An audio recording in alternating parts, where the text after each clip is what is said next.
में युद्ध चल रही जे कब बंद हुई सो कोई भविष्यवाणी करता ही नहीं, सो कोई नहीं करता। लेकिन ना चाकू बाबा बताइए कि 1100 रुपया दे दे वहां तो फिर हम तो पत्रा खोले। बोलो राधे राधे, जोर से बोलो।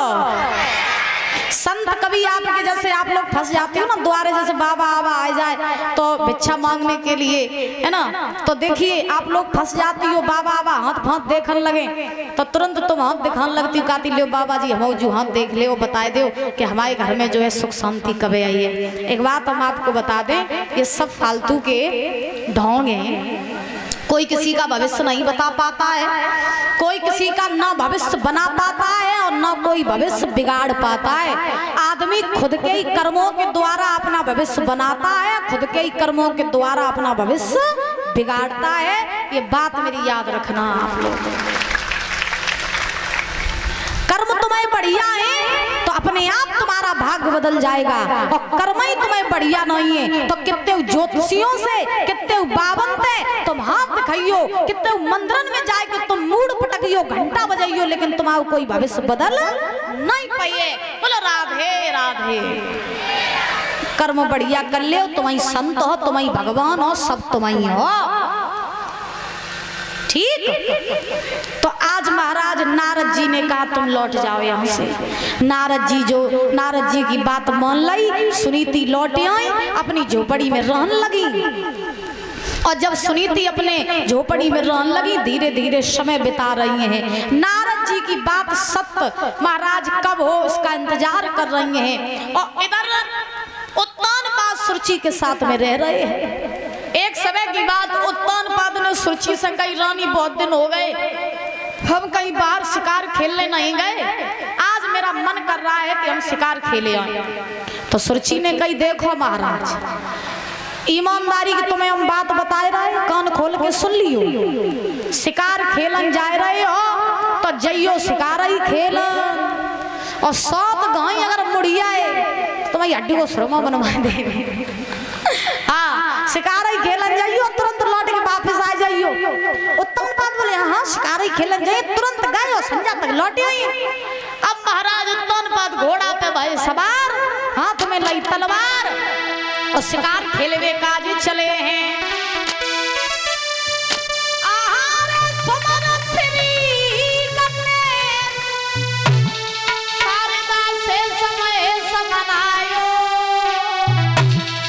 और माता पिता को सुमिरन करके तेरा दया उठाए।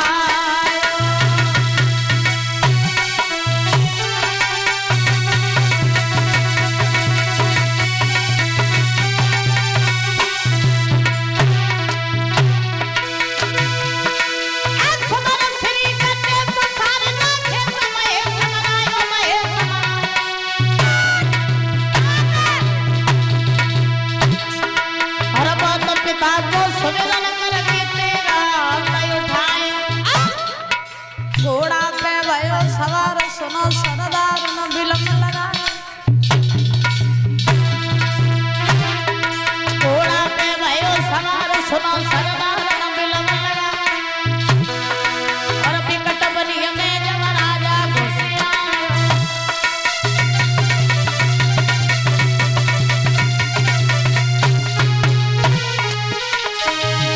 नहीं पलटी करी हमारी है,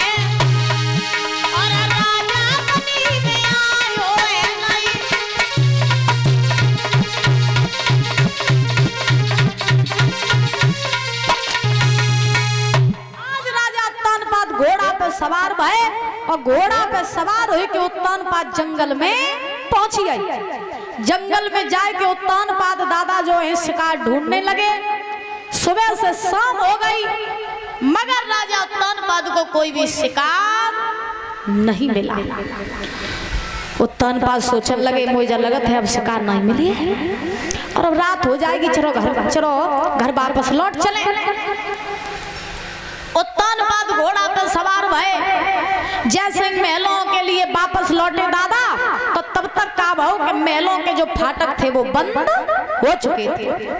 अब महलों के जो फाटक थे वो बंद हो चुके थे तो उत्तानपाद ने महाराज दरवाजा खटखटा सुरची दरवाजा खोला, लेकिन महाराज सुरची ने कोई उत्तर नहीं दिया।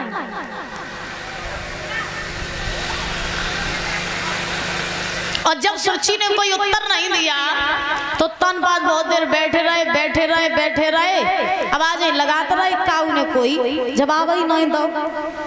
जब कोई जवाब नहीं दो तो धीरे धीरे उत्तन रात हुई। उत्तन पाद के दिमाग में झटका लगो, चलो मौका बढ़िया है, बड़ी रानी तो मिले, यहाँ चले।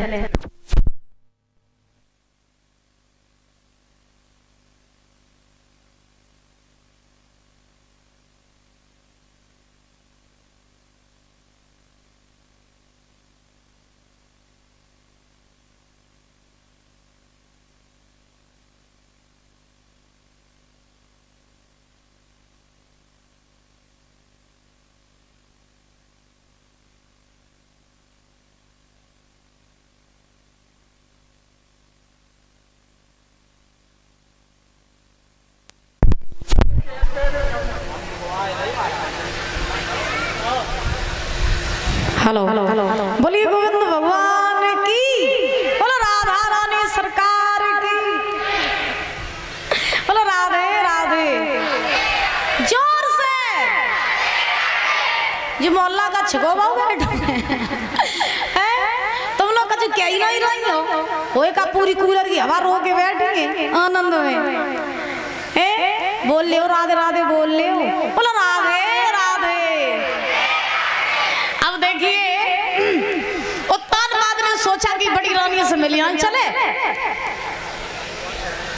बहुत दिन हो गए रानी से मिले नहीं और आज मौका बढ़िया है। सुरची को कहाँ पता चली? तब महाराज उत्तानपाद तुरंत घोड़ा पे सवार हुए और रानी सुरची की झोपड़ी के पास में पहुंची है। और जैसे ही सुरची की झोपड़ी के पास में पहुंचे, उत्तानपाद ने जो है महाराज जाए के दरवाजा खटखटाया, आवाज लगाई, रानी दरवाजा खोला। सुनीति दरवाजा खोला। अब आधी रात को समय हुई हो, सुनीति गई सो। और जो सुनीति सोई तो महाराज उत्तानपाद द्वारे ठाड़े आवाज लगाए रहे, सुनीति सोए नहीं। हुआ क्या?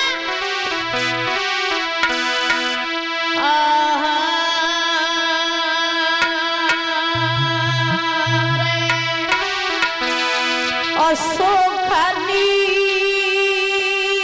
में के सोई गई पंचा रानी।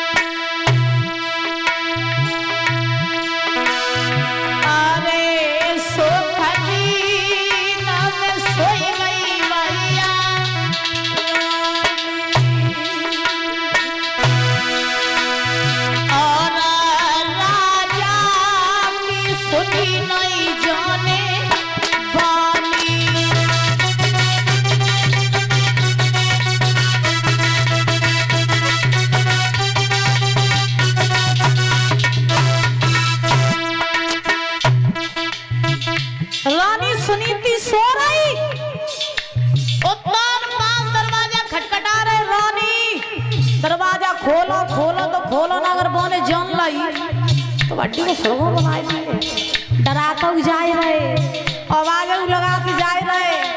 आधी रात को समय सुनीति की आंख ही खुली, देखा इतनी रात के समय जब कुटिया में को आवाज लगाई रहो, सुनीति के दिमाग में बात दूसरी घूमी। सुनीति सोचने लगी कि मोय जान लगते कि आज हमारी सौत ने हमें मारवे काजे कछु लोगन को भेजो, भैया आज मेरी जान नहीं बची है। सुनीति बड़ी दुखी भाई, कष्ट महाराज एकदम से बड़ी परेशान, बोले आज मेरी जान चली जाए। उत्तानपाद ने फिर आवाज लगाई, बोले रानी हमें हम तुम्हें महाराज। और जो महाराज की आवाज सुनी है, भाज के आई, दरवाजा खोल दो। तुम इन पे क्या कर रहे हो? अगर बाय पता चली, छोटी बहनों को पता चली तो वह घर में कलेश करिए, महाराज तुम लौट जाओ, तुम लौट जाओ। उत्तानपाद बोले भीतर तो लिवाई चलो कम से कम, के द्वारे तय भजने दे रहे, लिवाई चलो भीतर। जो जब बात कही मैया ने हाथ पकड़ लो, भीतर ले जाने लगी।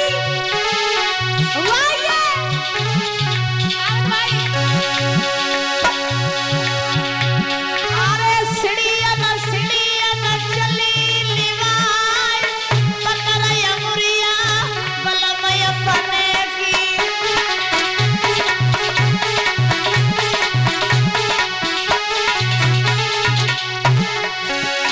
अरे जने अड्डा पे नयन बैठाई प्राणन प्यारे पिया हमारे। अरे रानी दिल में करे विचार भारी भूख मेरे सजन को लगी है। जाके उठी कलेजा में हूँ जो की रोटी एक धरी है। अरे बाई पे धरे दो नमक समार तूने खटोला में सजन बिठाए। ऊपर से तो है पानी पिवाए जो की रोटी नमक में खवाई। अरे धीरे धीरे दवाई रही पाए पति अपने से कर रही बोली।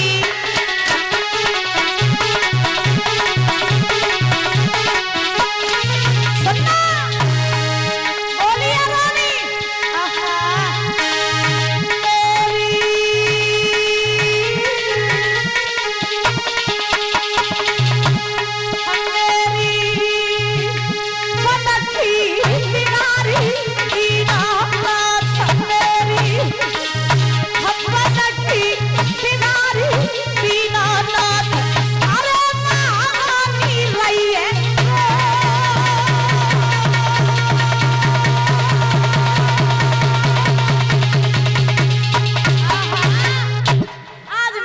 ध्यान रखना। रानी सुनीति अपने पति को भीतर लेके गई, टूटे खटोला बिठा लो। देखो एक समय वो था कि जब वो तानपा सभा में से आते थे तब रानी सुनीति अपने पति के लिए मखमल का गद्दा बिछाया करती थी और उस पर अपने पति को बिठाया करती थी। और आज समय देखा कितने दिन के बाद आज तानपाद आए तो सुनीति ने कहा बिछाओ टूटो खटोला बिठा लो। तानपाद ने कही रानी मैं भूख लगी सवेरे के चले कछु हुए तो निक दे दे। घर में जौ की रोटी धरी रहे सो मैया ने बाई पे नमक डाल दो और जौ की रोटी बाई खवाई दई ऊपर ते पानी पिवाए दो। महाराज जय टूटी फूटी सेवा है हमारी। तानपाद की आंखों में आंसू भरे आए। रानी तुम्हें हमने बहुत समझाओ तो रानी मान ले दूसरों ब्याह न करवा। तुमने नहीं मानी और देखो आज तुम्हारी दशा जा हुई है। रानी ने जवाब दिया महाराज का बताया भाई किस्मत में जो ही लिखो तो होए। विधि के विधान को कौन टाल सकता है? स्वयं भगवान भी अपने विधान को नहीं टाल पाए तो वो तो इंसान है, हम सब तो इंसान है। याद रखो आदमी के ऊपर जब दुख आते हैं ना तो आदमी भगवान को दोष देता है, आदमी भगवान को दोष देता है। लेकिन आदमी ये नहीं सोचता है कि जब स्वयं भगवान इस धरती पर आकर के अपने विधान को न बदल पाए तो फिर महाराज हम सब कैसे बदल पाएंगे। जो लिखा होता है वो अवश्य ही होता है। फिर आप चाहे किसको भी दोष लगाओ या चाहे आप कितने भी हाथ पैर फड़फड़ाओ। हम सब पता है क्या है? हम सब एक गाड़ी है क्या नहीं है? हम सब क्या है? जोर के बोलो कौन सी गाड़ी? फॉर्च्यूनर गाड़ी। हम सब एक गाड़ी के समान है। जिस प्रकार से गाड़ी को चलाने वाला ड्राइवर होता है, गाड़ी में हर चीज होती है ना, लेकिन वो चल नहीं पाती है जब तक उसमें ड्राइवर नहीं बैठेगा। ड्राइवर बैठ जाए स्टीयरिंग पकड़ ले तो वो कहीं घुमाए गाड़ी वहीं पहुंच जाए। वैसे ही महाराज हम सब गाड़ी हैं और हमारी स्टीयरिंग किसके हाथ में है? ऊपर वाले के। कहाँ है ऊपर वाले? कहाँ है? भगवान के हाथ में है ना। हाँ, हम सबकी स्टीयरिंग जो है वो भगवान के हाथ में है। हम सब हैं गाड़ी और हमें चलाने वाला भगवान है। वो हमें जितना चलाता है हम उतना ही चलते हैं। लेकिन आदमी कहता है ना ये काम हमने किया। तुमने नहीं किया, तुमसे करवाया गया तब तुमने किया। देखो हम अगर जा गए कहे ना बैठे बैठे हम नहीं बोल रहे, हम पे बुलवाओ जाए रहो, हम तब बोल रहे और हम मत जाए तो भाई क्या औकात है जो हम बोल पाए?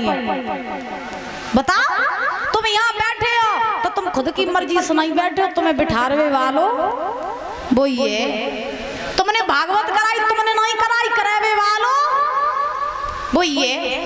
इसीलिए कहते हैं हम लोग कितने भी हाथ पैर फड़फड़ा ले, लेकिन होगा वही जो भगवान। आज सुनीति के पास में उत्तानपाद बैठे हैं, महाराज दोनों ने हालचाल पूछे, एक दूसरे के दुख बांटे।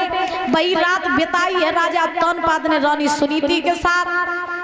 उसी रात्रि मैया सुनीति ने गर्भ धारण किया।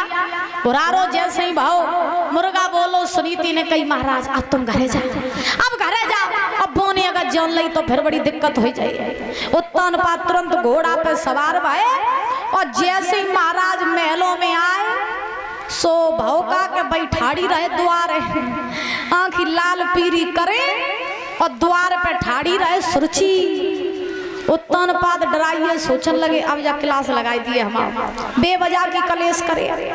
अब उत्तानपाद जैसे द्वारे पहुंचे, सुरची ठाड़ी, सुरची ने कही जब बताओ गए हते शिकार खेलन रात भर, गायब कौन रहे, कहाँ रहे रात भर? उत्तानपाद बोले हम रात भर ही डरे रहे, इतनी आवाजें लगाई का दरवाजे नहीं खोलो, और तुम जा कह रही हम गायब रहे। सुनीति सुरची कौन लगी, हमें मालूम है तुम कहाँ गए आते। बोले कहाँ गए आते? तो सुरची बोली सुना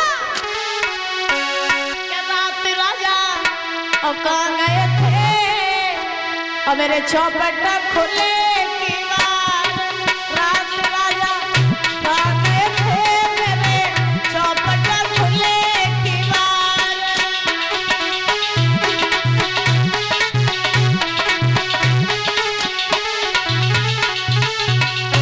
महाराज सुरची बोली सब रात हमें इंतजार करते रहे कि तुम अवे नहीं, अवे आए रहे हो, अवे नहीं तुम अवे आए रहे हो, मरिए देखा देखा रास्ता तुम आए ही नहीं, कहाँ गए आते हमें मालूम है। उत्तानपाद बोले का मालूम? तो सुरची बोली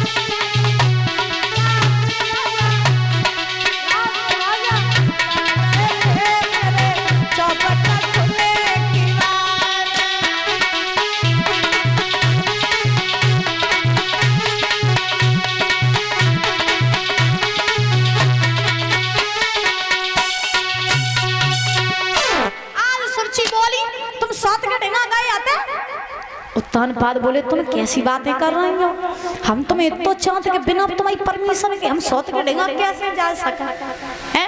अच्छा एक बात तुम्हें हम बताएं, रिश्ता कब चलता है? रिश्ता तब चलता है जब परीक्षित जी महाराज एक कम हो और एक ज्यादा हो, तब रिश्ता चलता है। अब जैसे घर में पति पत्नी का संबंध है, ठीक है ना, अब जैसे पति गुस्सैल है ज्यादा तो पत्नी जो है वो थोड़ी शांत हो जाए तो मामला रफा दफा हो जाता है, ठीक। और कबो कबो पत्नी की लाग लग जाए कबो कबो पत्नी की लाग लग जाए गुस्सा होवे में, तो पति का फर्ज है कि थोड़ा सा शांत हो जाए तो मामला रफा दफा हो जाए। अब तुम गुस्सा वाले हो, घर में तुम्हारी घरवाली गुस्सा वाली है, तो फिर महाराज घर में कलेश और कलह कभी खत्म ही नहीं होगी। फिर वो महाराज कलेश और कलह जो है वो हमेशा परमानेंट जारी रहेगा। तो कहने का अभिप्राय कि रिश्ता तभी पवित्र बनता है, रिश्ता तभी मजबूत बनता है, कब?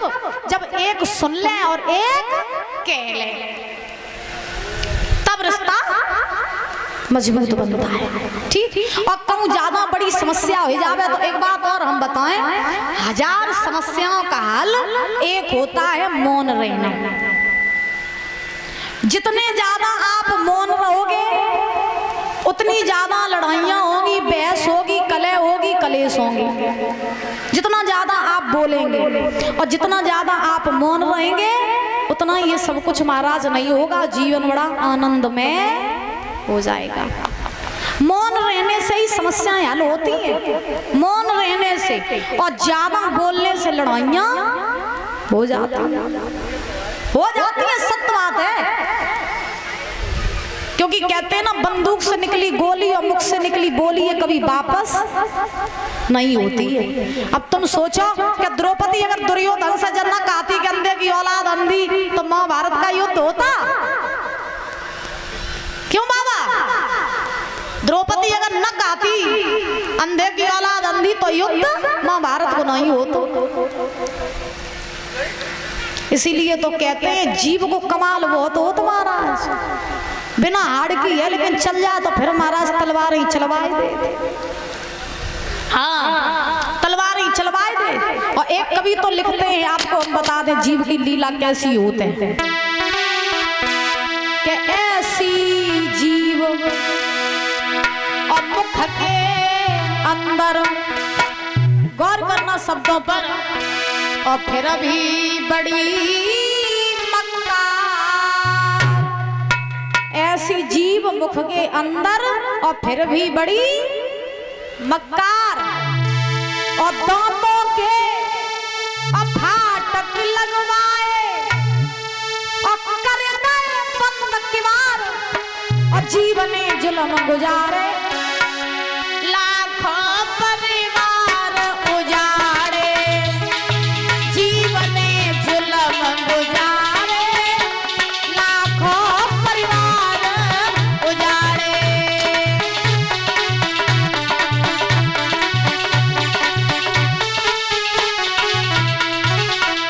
कवि कहते हैं ऐसी जीव मुख के अंदर और फिर भी बड़ी मक्कार, और दांतों के फाटक लगवाए, कर दे बंद किवार, जीवन जुल्म गुजारे, लाखों परिवार उजाड़े। गूंगा आदमी की कभी लड़ाई होती है कि गूंगा की?